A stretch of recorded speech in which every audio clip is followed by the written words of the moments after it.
Jen, thank you so much for joining me today. Welcome.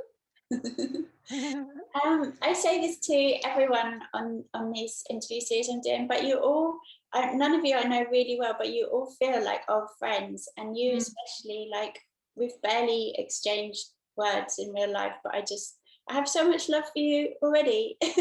Oh, feelings mutual, Kate, definitely. We're definitely soul sisters, probably Atlantean soul sisters, you know. So done this. So do you want to start by introducing yourself? Sure.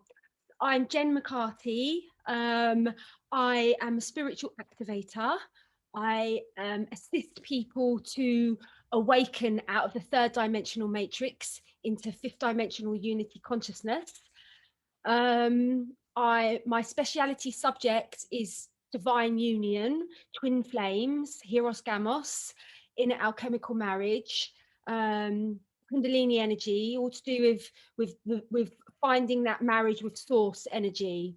So that's my main teachings is around that source energy, marriage with source energy, and then that's a mirror. Then that's then mirrored on the outer. So we do the inner work, and then it's mirrored on the outer. So, and I'm an author. I run courses and programs, and I run global ceremonies regularly. I've been doing that for 5 years.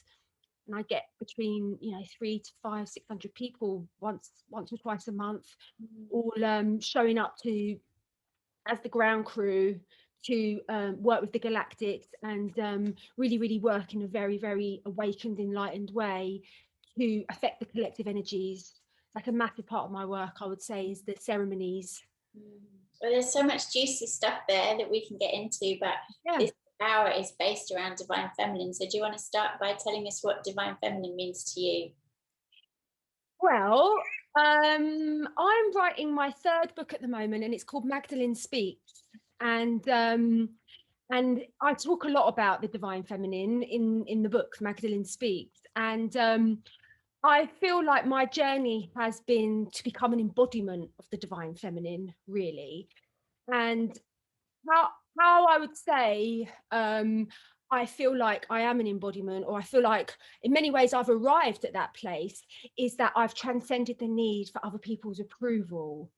And I'm totally willing to stand alone in my truth.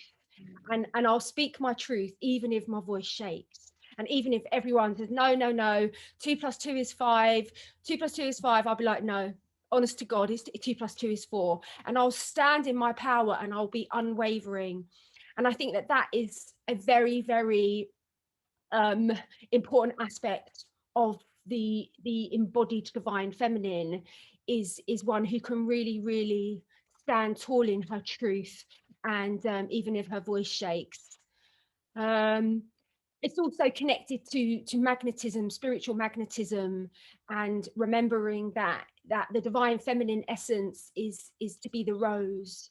Like, we were just created in perfect, exquisite beauty by our creator, and our job is to be magnetic, and I think so much of the patriarchal programming has sought to kind of like invert that, and many divine feminines have been sort of hunters in a way, and we've all been kind of indoctrinated to go out and hunt and seek our desires. But really, all power lies, I mean, not all power, but a great deal of power lies in focusing on our magnetism and sweetening our nectar. And so much of my work is about assisting our beautiful brothers and sisters to really sweeten their nectar. And what even does that mean, to sweeten your nectar? To me, it means being guardian of your vibration, ultimately being guardian of your vibration, and knowing that we have a little child aspect and we have a parental aspect, and our creator has given us the duty and the responsibility to be guardian of our child aspect. And we do that by protecting her and protecting the environments that she goes in, and the relationships that she has, and the food that she eats, and everything that she consumes. It's about really being a guardian of your vibration and doing everything that you can to maintain a high vibration.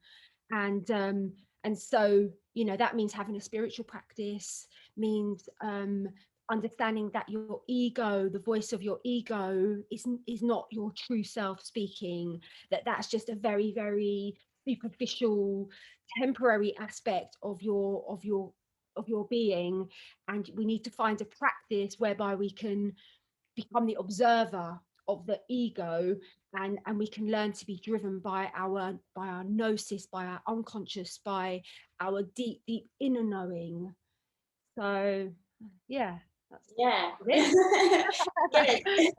So Ah, much we can dig into there, but can we get into the embodiment process? Because again, I think this is a common theme in all the conversations I'm having, is that we're kind of taught that spirituality is out there and it's something that we have to work to attain. And to me, divine feminine is that very physical, it's very sensual. So can you speak on that? And I think as well, that's one of the ways that you really help people, right? Is you really make it practical and real and open to all, not like, I have to sit on my throne and you have to bow at my feet. no. What's the actual question? So can you speak on embodiment and what that really means? Like how Yeah, do, yeah, all these words are beautiful, but how yeah. do we make it real to them? Like what is that embodiment process? The embodiment process for me is about committing to a spiritual practice, finding a spiritual practice that is going to be able to create a bit of spaciousness with your egoic narrative. Like that is the most important and fundamental part of going into awakened consciousness, is understanding it is by having a spiritual practice. And you have to be committed. Like you can't just dip one little toe in and expect to be enlightened the next day. It's like you have to be 2 feet in, deeply committed, entrenched, grounded, anchored, not going anywhere, and be very, very extremely consistent with that. Like it's just not going to work to dip in and dip out of the spiritual practice. Like you're either in or you're out. If you're not prepared to go in, don't even bother, because you won't get any results. But if you really, really want to change your consciousness, transform your consciousness, and actually become happy, then find a spiritual practice. My spiritual practice is resting as awareness for short moments. So whenever I remember, I just stop thinking, whether it's the most enlightened thought of my life, the most scariest thought, the most sexiest thought, it doesn't matter. I'll just, if I have that urge to, or if I remember to stop thinking, I'll just stop thinking. And so I've trained myself like a proper like ninja. I have trained myself to jump off the thought train and prioritize that, even if, because in a way thoughts are like a train. And sort of like, thought will come along and it'll be like, oh, that person, they were wearing something nice or whatever, and a thought will come along and we'll jump on the thought train, and generally we'll just kind of like stay on the thought train till it kind of like fizzles out at its final destination. But this practice is about jumping off midway, no matter where you're going, whatever the destination is, doesn't matter. Just jump off the train midway and make that your priority. Make that your priority. Present moment awareness as your priority. Prioritize that over all thoughts. And I've been committed to that practice since 2012. It didn't take me long to fully stabilize, but I'd had my massive spiritual awakening when I was 21. But I did need a practice. I needed a practice to anchor to. So I ended up doing the 12 empowerments in Goa in March 2012. And then I ended up having like the second ascension, or like another experience of a major ascension. And then I fully, completely stabilized. And I know that is because of the spiritual practice. So how the teacher that I worked with, she used to say to me, when you wake up in the morning and you commit to resting as awareness for short moments, it's a bit like this. Every day you wake up and you get handed a piece of string. And every time you rest as awareness for a short moment, it's like placing a pearl on that string. And at the end of the day, you have a whole necklace of pearls. And those pearls represent clarity, but clarity that doesn't come from the mind, the temporary mind. It's the deep inner gnosis clarity that comes from the soul. And so you start accessing universal wisdom, essentially, and deeply, deeply polishing up your intuition. And And you realize that all the energy you gave your ego was pulling you down. It was always constantly pulling you down. So then when you stop feeding that beast, we're naturally quite buoyant. Like, that's just our general character. Like, we are naturally quite buoyant, and it doesn't take long for us to, you know, reach that kind of like that level again of not being depressed and actually feeling quite good. Brilliant. When I was thinking about who I wanted to invite on this series, I realised that one of the commonalities with all of you is that you're very transparent about your relationship with the divine. Like, you all are very real about the fact that there are non-physical forces at work in your life. So can you tell us a little bit about how that looks to you? When you were a child, were you aware of these energies? Has it always been in your life, or is it something that you just came into at some point? As a child, I was very, very left brain dominant. I was very, very good at maths. I was very, very highly logical, very good at arithmetics. It was sort of all about kind of like left brain mastery somehow. My childhood was about that. And I was very, very good at sports. I was very, very coordinated. And it was like somehow I was focused on becoming adept in the physical realm. My childhood was focused on that. But my mum did say to me, she said, "Oh, I didn't know you were different, Jen." She said, because when you were 5, Sister Anna, my teacher, asked everyone to bring in a book that was significant to them. And she said, and you brought in an astrology book. And she said, I knew then that there was something going on there. Do you know what I mean? I lived with an amazing astrologer from a child, and she was always telling me about astrology. And I was like so fascinated by it. And I did have an interest in astrology from a young age. And then when I got to about 13, 14, I started getting really into astrology, and I started like learning it and studying it and stuff like that. And then you probably remember this, but when we were younger, they had this magazine called The Zodiac, and it used to come on the TV, and used to collect the magazine every week.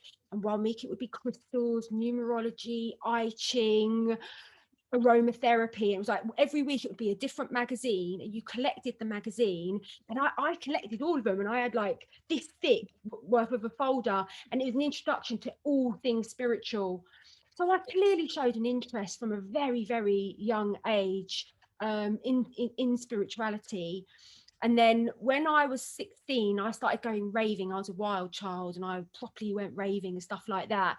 And I met this woman called Andromeda from Hawaii, and she was a little bit older than me, and she had this beautiful house in Hampstead, and I went to school in Hampstead. And so it all sort of like connected, that we became friends with Andromeda from Hawaii and her sister Isis.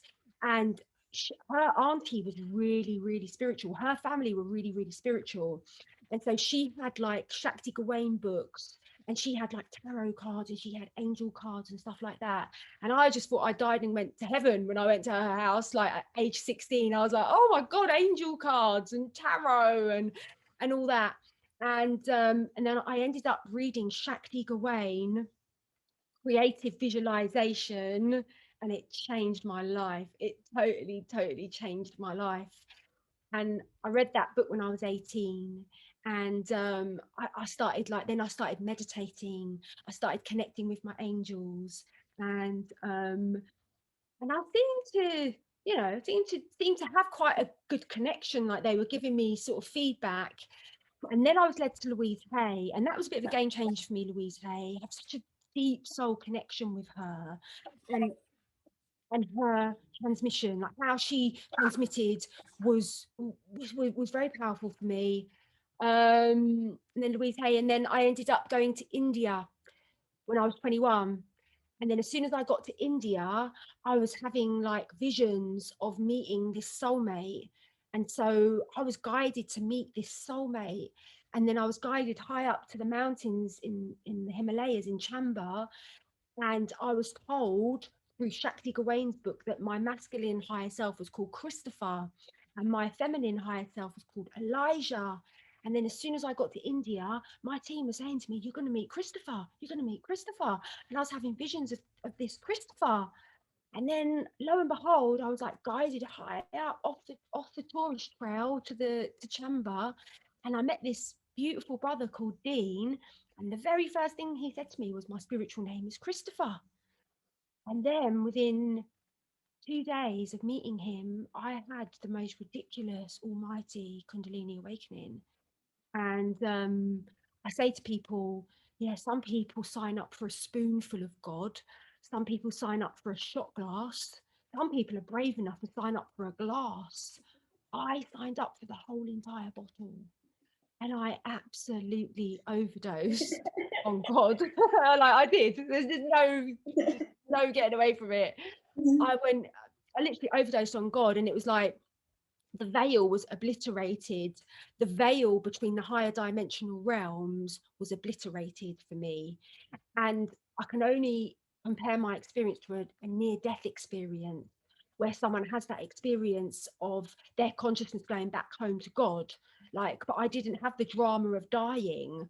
I just literally, I was chanting the mantra Om Namah Shivaya, and meeting Dean, and it was just like, it just blasted my third eye open, and it completely obliterated the veil between the higher dimensional realms.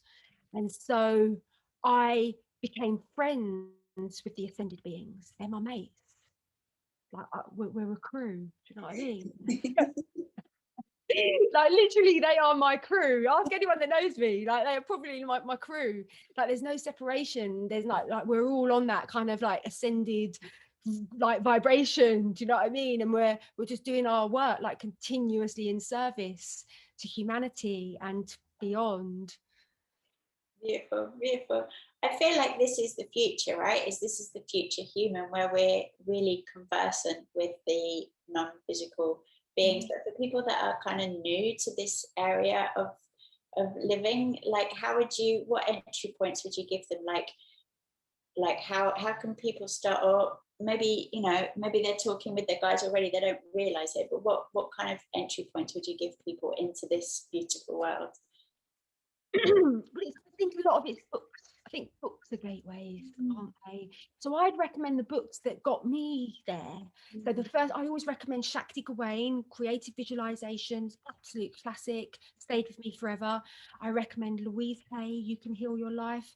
I mean, these are like heavyweights in on a spiritual level, like these books, and they will awaken you. I've now written my book, Twin Flames in the Event, and it's a very, very, very powerful manuscript that serves to demystify all of these deep spiritual concepts. Yeah, and I think that's one of my superpowers, is the ability to be able to bring it really, really into layman's terms, this very, very high level esoteric information and modalities, really. So I think books, find the right books, find a mentor that you really, really connect with. There's quite a few of us now that have really, really stabilized. Like me and Kate, we're there. Do you know what I mean? There's other amazing people. All the people on this podcast program, like really, really quite impeccable, I would say. So follow guides, follow their meditations, follow their trainings. I would say commit to a spiritual practice, decide on a spiritual practice. I have two spiritual practices. One is resting as awareness for short moments, and the second one is going on rampages of gratitude. So training my consciousness to go on rampages of gratitude, and I might do that 10 times a day.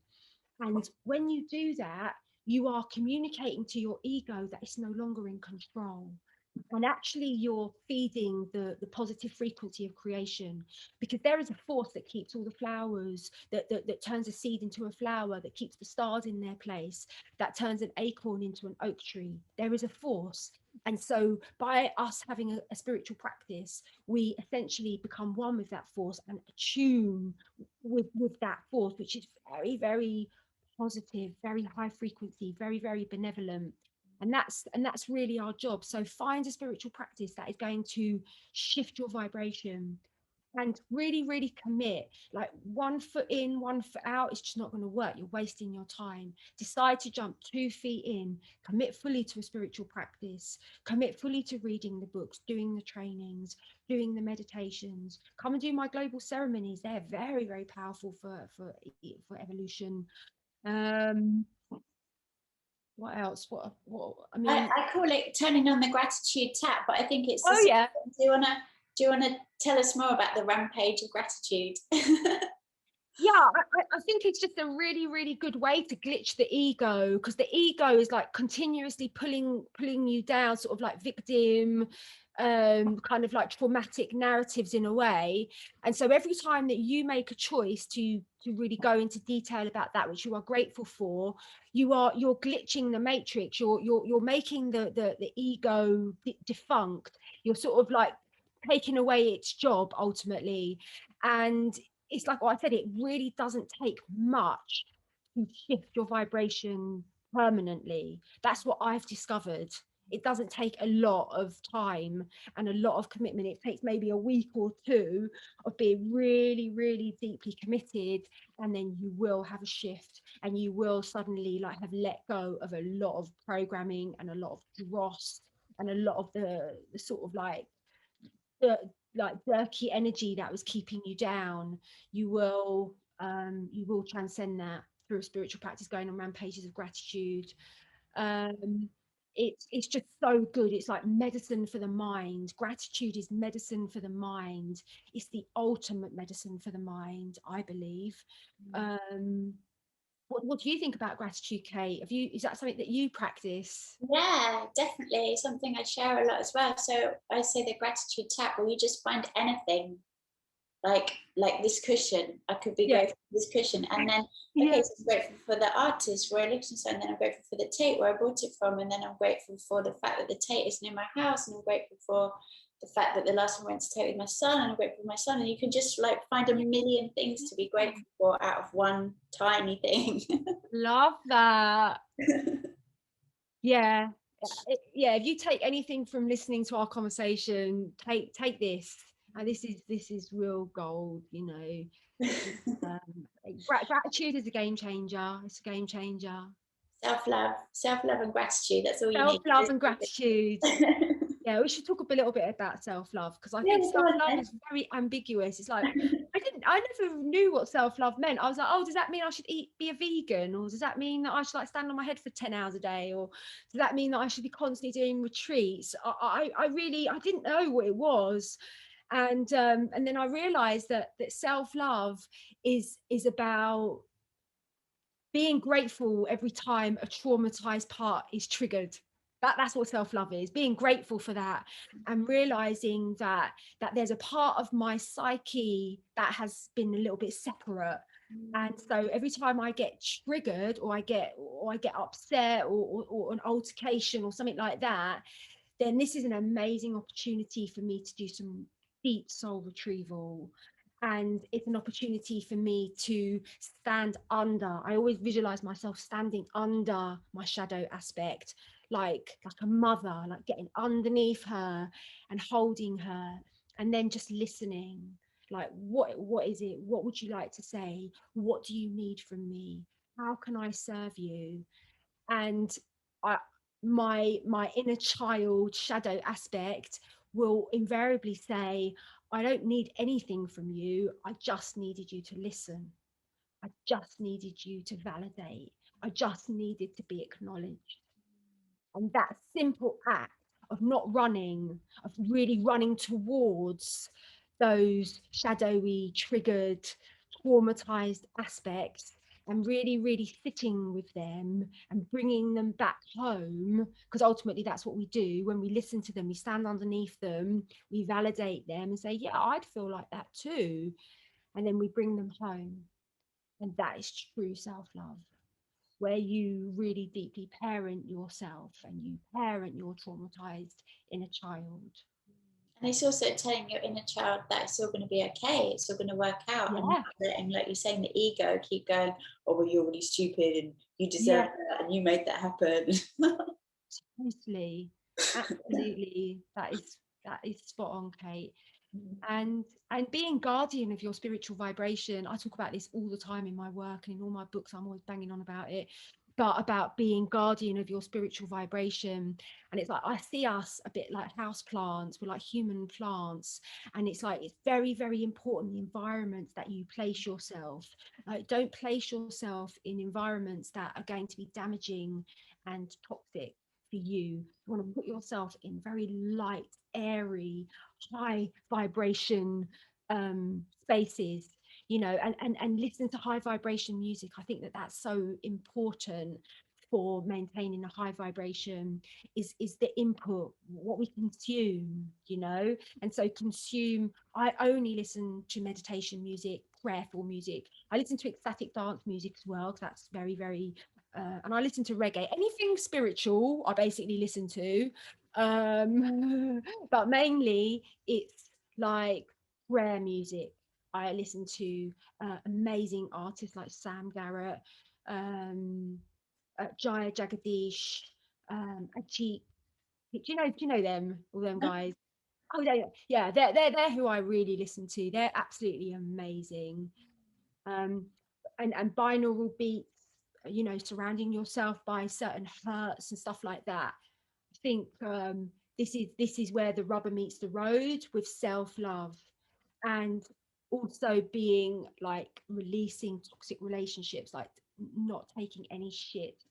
We are here to be unconditional love, like we are here to be embodiments of unconditional love. That is truth, that is an absolute fact, but we are not here to take any shit, and we have got to be guardians of our own spiritual vibration and our own inner child. And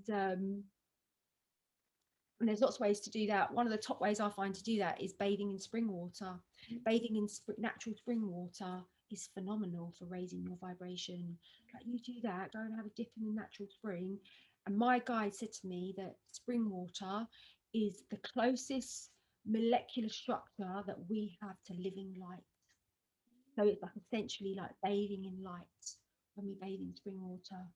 So if you're just starting out, I would recommend go and find a natural source of water and bathe in it, and this will massively affect your vibration, and this will get you off to quite a high level.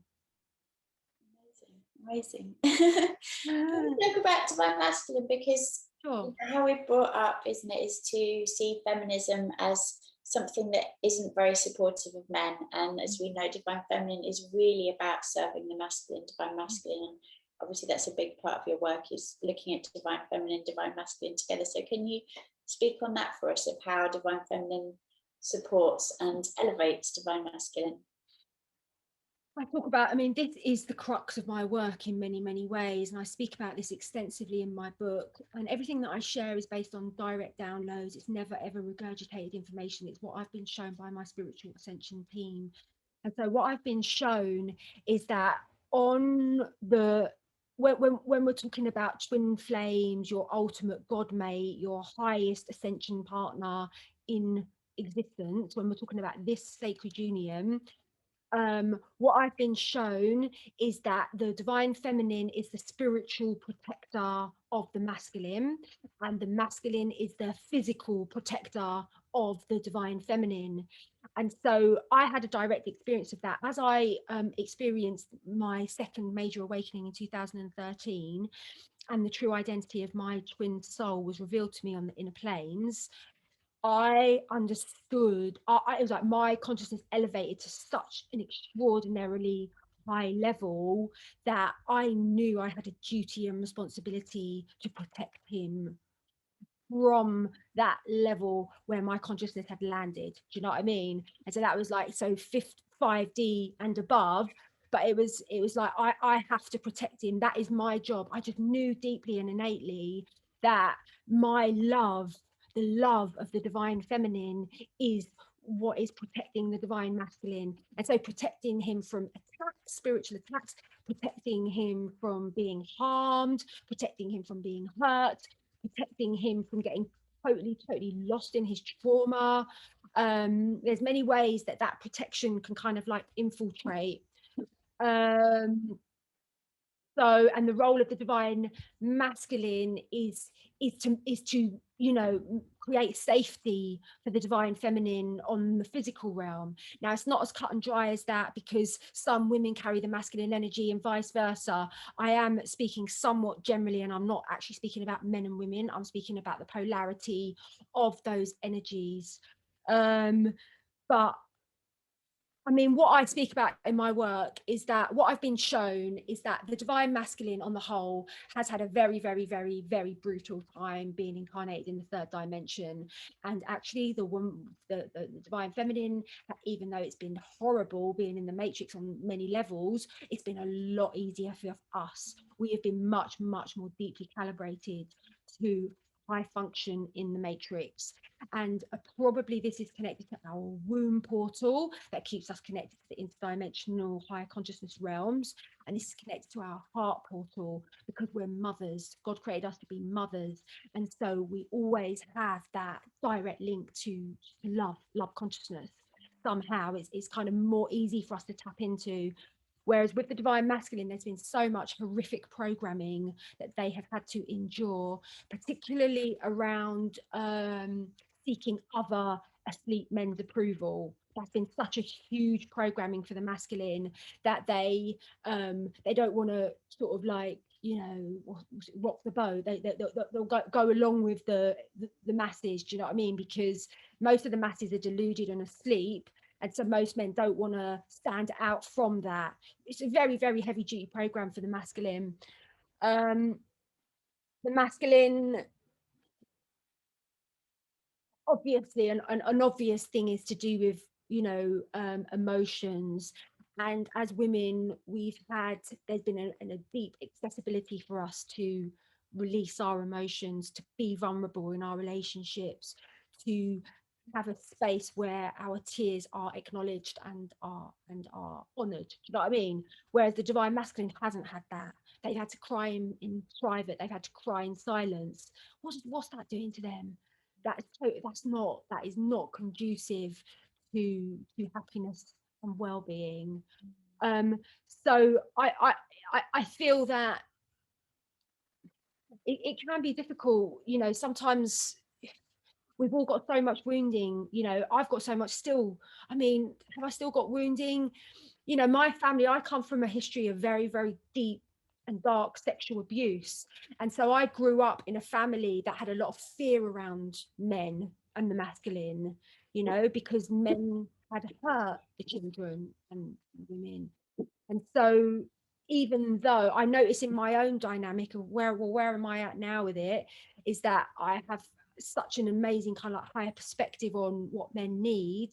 But then there's also that I'm still healing that part, which is a bit afraid, do you know what I mean? And a bit scared that I might get hurt, or that men might hurt me physically. Do you know? So it's an interesting dynamic, even though you have that elder wisdom, but yet, I don't know, there's still, like I still find that I can't be as fully open with men because I don't want them to get the wrong idea. I don't want them to think I fancy them. Do you know what I mean?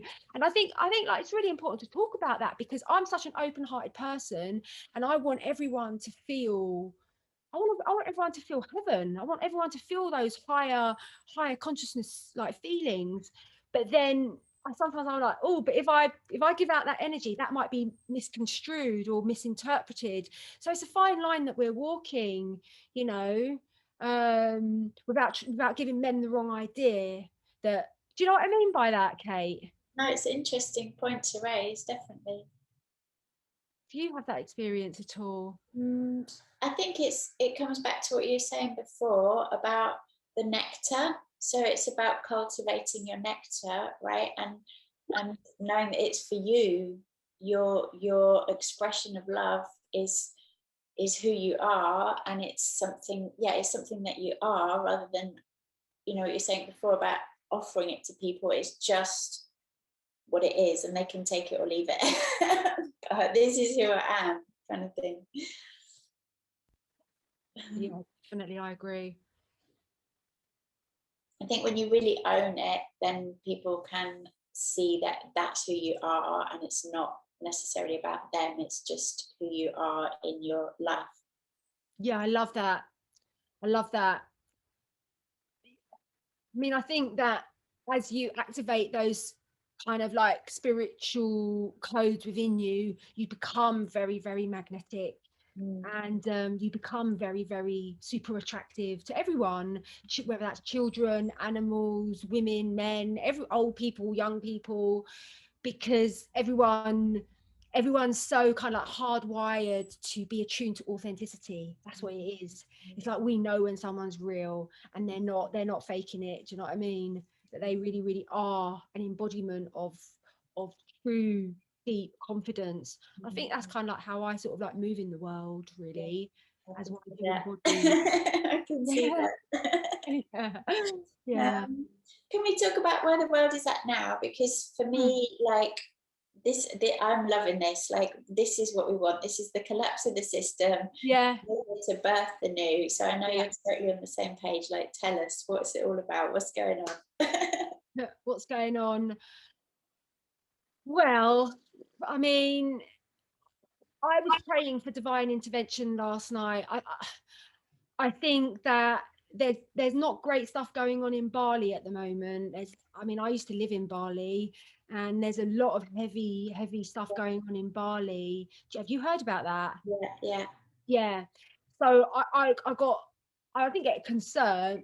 I was like, right, okay, this is not okay, God. You need to intervene now. Like we probably need intervention, because there are some fractions of the Hydra. I call it the Hydra, the deep state Hydra, like the monster, that are still like totally mental. Do you know what I mean? And ballistic. And so humanity needs help, and it's either got to be military intervention and police intervention, where the police put down their helmets and say, no, we're here to protect humanity, we're not here to protect the overlords. I see that scenario as a potential timeline, or also the military stepping in and saying, hold on a minute here, you've got a eugenics program, this is not okay, move aside, Bojo and whatever, and there being some sort of like military takeover. But or it could be disclosure. I'm really hoping that there's going to be disclosure, because there's such a split at the moment with the ones that see the agenda and ones that believe the government. There's such a split, it's unbelievable. And it's just like, how are we even on the same planet, that we're not, you're not able to see what we can see so clearly. And it was like being on that march in London. It was like 1 million people. We've all done our own independent research. Every single one of us have sat there for hours, for thousands of hours, and then our own independent research, you know, whereas all those other people that are saying, because I heard people say, oh, they're just spreading like disinformation. Loads of people saying that, oh, what's that march about? Oh, they're just spreading disinformation. And I'm thinking to myself, you've got your information purely 100% from the BBC, love. Like, every single one of us have not listened to 1 minute of mainstream media, and we've done our own research. So yeah, it is unfolding, and there's part of me which is fascinated by the show. I just think it's absolutely fascinating, and I love having this front row seat.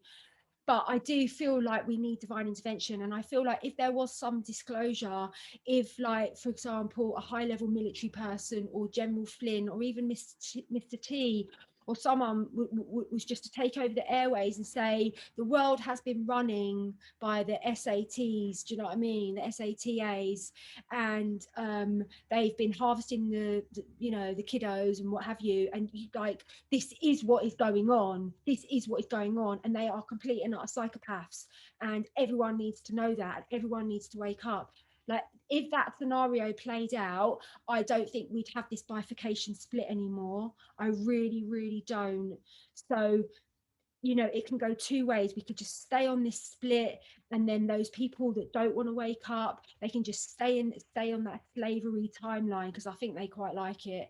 So that's fine. Or the other possibility is there's disclosure, and then suddenly everyone's on the same page and everyone gets behind protecting the children, because I think the main reason all of us have been motivated by this movement is to protect the children and to stop children being abused and stolen from the state, who have been given the duty of care for the children in the foster system, and of course we know exactly what they're doing with them. And this ends with us, like, not on my watch, not on our watch. It might have been happened on our parents' watch, not on our watch. Like, it ends with us, absolutely. And it ends by us exposing this, bringing it out of the shadows and really talking about it.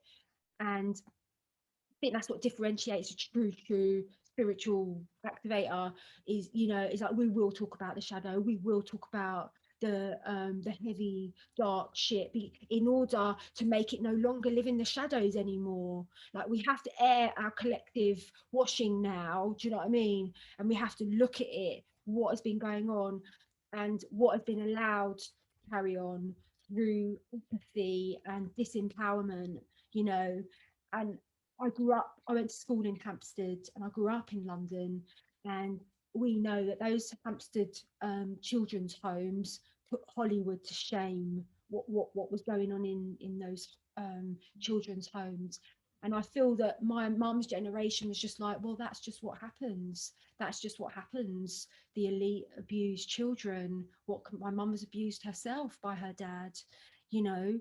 So Well, you have to be able to unlock your own trauma and face your own trauma before you can face the trauma of the world, right? So that's why the inner work comes first, because when you've got that in a relationship that you were describing so beautifully earlier, where you're parenting your inner child and you're listening to your guides, then you're in the state of alignment, that then you can see the truth of what things are. But when you're repressing your trauma still and holding it in, you can't look at the world's trauma, because you've got your own is too much to deal with. So you've got to do the work first.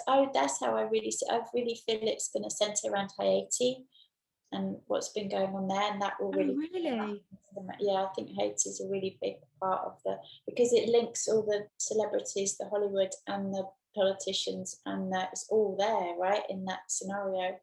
What specifically is going on in Haiti at the moment then that makes you say that? Well, that it's always been a centre for child trafficking, and then they've just murdered the president. Yeah.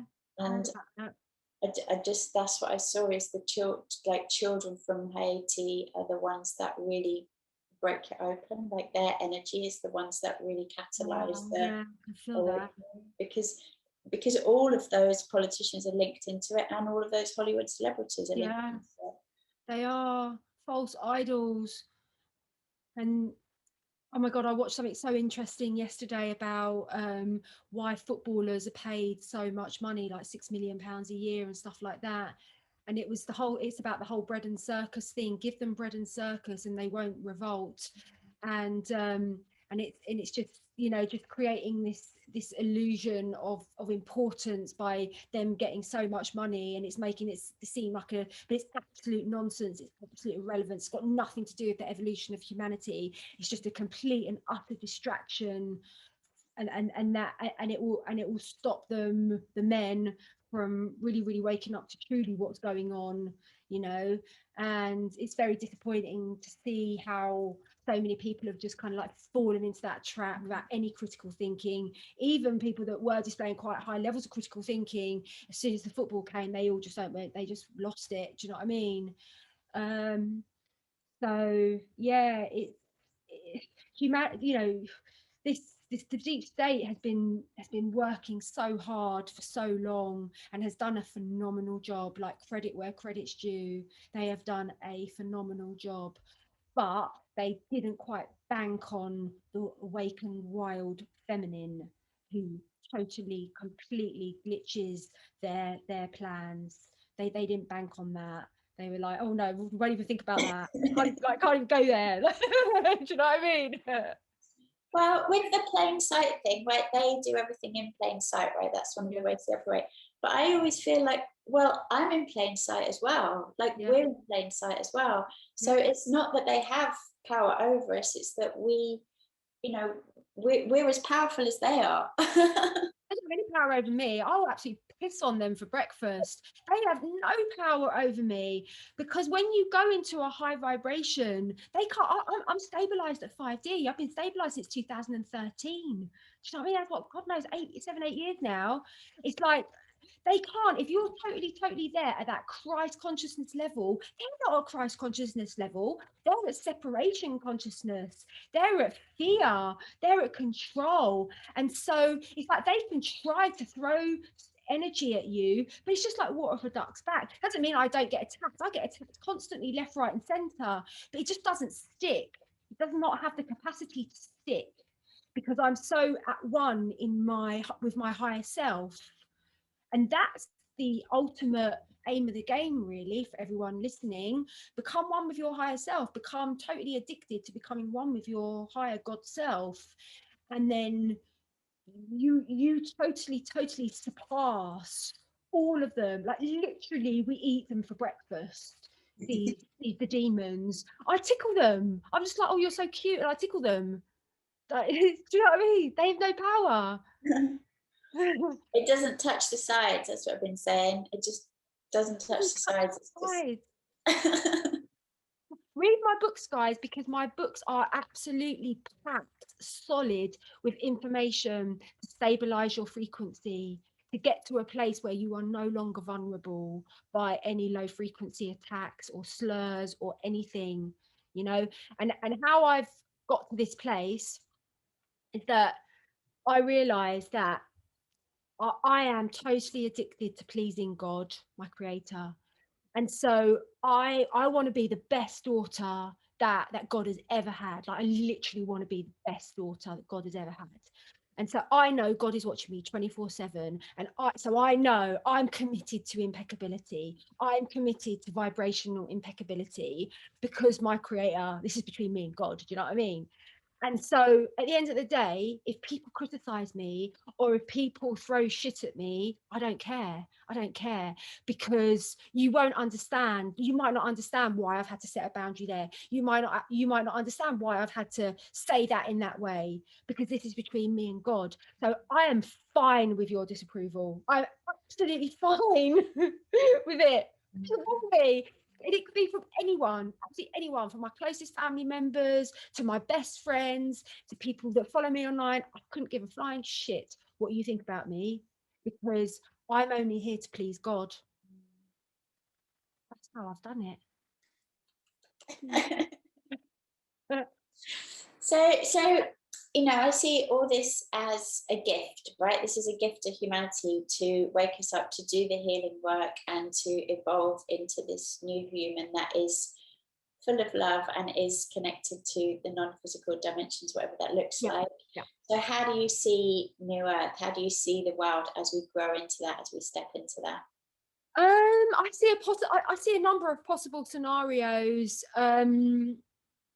There could be this disclosure timeline, and then everyone gets on the same page, and then we boot out all the Satanists, and we take over Parliament, we take over Congress, we take over, you know, humanity takes over again, and we all get on the same page. I think that's a possible timeline. I think there's another possibility that there could be motherships landing in our atmosphere. I had a dream recently about a mothership. It was the most incredible dream that I've ever had, about this amazing ship. Now, these ships, they are able to house up to 1 million souls. They're like eco worlds within the ships. They're not like anything we can possibly imagine. They're literally like another universe. So there's a possible scenario where 2 ships are going to land. One is going to take the awake people, the ones that have chosen the path of sovereignty, and then the other ship is going to take away all those that really love choosing the path of slavery. And so now that will happen in the dream time, but there'll be sort of abductions in the dream time, and with that particular ship. And so what I've been shown, that this is a potential scenario where we all get shipped out and Earth is allowed to restore, because Earth has been very, very chronically abused by patriarchy, by man. So I do get quite a lot of goosebumps when did you get goosebumps when I said that? Because I get goosebumps when I say it. So that scenario does seem quite possible. What would you say, Kate? I see us all restoring Mother Earth to garden paradise. I see us all living in harmony. I think we have all the tools, they've just been suppressed, particularly Yeah. for the last 100 years. And there's people all over the world who are just desperate to offer their gifts to humanity, and whatever that looks like. And I was saying this in one of the MBA interviews, but that could be in the healing work like we do, or nutrition, or it could be in architecture, or birthing like midwifery, or permaculture, like all these things. I think there's people all over the world who have been suppressed and held back, and we're just so eager to serve. We're so eager to be able to, and so as the deep state gets removed, you'll be more and more, and there'll be an acceleration of consciousness, because everything that's been held back will be, blooming. Yeah, and we do have the resources. Like, we know that the resources are there to heal all disease, to heal cancer, to clean up the oceans. Like, already the technology is there. It's just a case of the permission being given by the, obviously by the pharmaceutical companies that aren't going to make any profit from well-heeled people, are they? So we just need to completely and utterly get rid of them. But I feel really guided at the moment. Like, I know I've got a very strong direct line when I pray and stuff like that. So at the moment I'm praying for divine intervention. I think that we've been going along a year and a half now, and it's been quite interesting, sort of without divine intervention. It's been a great show. I've just run out of popcorn, to be honest with you. It's been amazing. But now I think it's time. I'm calling it in now. We need help. Humanity needs help from whether that's the military, whether that's disclosure, whether that's the galactics. I feel that we're at that point now where we deserve it. And I really, really feel that this help that I'm talking about is connected to critical mass consciousness, and is connected to um, reaching a tipping point with the awakened people. And it could be 51%, you see. If we can get 51% awake, that'll be enough to do the tipping point. And then that will send out a pulse, the galactics or whoever, that humanity has reached a mature enough level to be able to receive intervention and support. So it's a very, very complex thing. You know, so but I'm focused on that now, Kate. I really, really, I don't want to see people I love in Bali terrorized in the way that they're being terrorized. And yeah, I've had enough. I don't know that it even needs 51% though. I think with the truly awakened souls, the power of that is so great. Yeah, One that of was arbitrary, by the way. the one of the things I've seen is that we just have to hold hands. Like, we just have to go to the sacred sites, the powerful, grid points on the earth, and hold hands. And that is like a massive frequency raiser. Yeah, I mean, I lived in Glastonbury for 20 years, and yeah, I've devoted my whole life to being a gatekeeper for. I still am, even though I don't live there. I'm still a gatekeeper for the tour. It was so weird when I went back there a couple of weeks ago. Like, I hadn't left. It was like I'm still there. I'm still there. Like, I don't know, but I must live underneath the tour in some crystal chamber. Yeah. Jen, thank you so much. It's such an interesting conversation. Is there anything else you'd love to say about Divine Feminine or about your work before we finish? I'm really excited about publishing my second book, and it's going to be published on the Magdalene Feast Day, which is the 21st of July. It's called No More Crumbs, an empowerment manual for the divine feminine. It's a book that helps women awaken from the spell of accepting crumbs in their romantic relationships. It is a manual to really help women deeply, deeply level up to their goddess frequency and vibration, and to remember that there is a beautiful divine sacred relationship that is in the sort of ethers, that wants to come to you, that is filled with devotion and honoring and service. But you, the divine feminine, have to get to that level whereby you can accept that, because most women are so calibrated to accepting random text and the odd little inconsistent smile, that you have to do the work to get to that place where that person can give you that devotion. So essentially, it's a very, very powerful book. I've had the most incredible feedback, and I highly recommend my book Twin Flames in the event. it's a sacred manuscript, and it will I mean, the first person that read that book had a full-on out-of-body experience. And where do we find the books? so the books are on Amazon for now, and yeah, on Amazon for now. And when I publish my second book, I'm actually going to publish that not only on Amazon, but it's quite good for print on demand. So I know it's the belly of the beast, but at the end of the day, I do so much good that I can afford to do this. Yeah. Thank you, Jen. I'm so I think because of all the things you've been saying, it's like the desire for change has never been stronger, and the amount of people doing the work and raising their collective vibration has never been stronger. So we're at that birthing push right now, right? It's like it's the last push. We get this baby out. I love that, Kate. Yeah, we're at the last push, absolutely. And yeah, so many people have woken up now. That's why it's been such a fascinating year, you know, just watching so many people wake up. So that's gonna change things, isn't it? Yeah, it's really beautiful to be in your presence, my sister. Thank you so much for inviting me on your podcast, and I'll be sure to share it in my groups on Facebook and stuff like that, all your series. Thank you.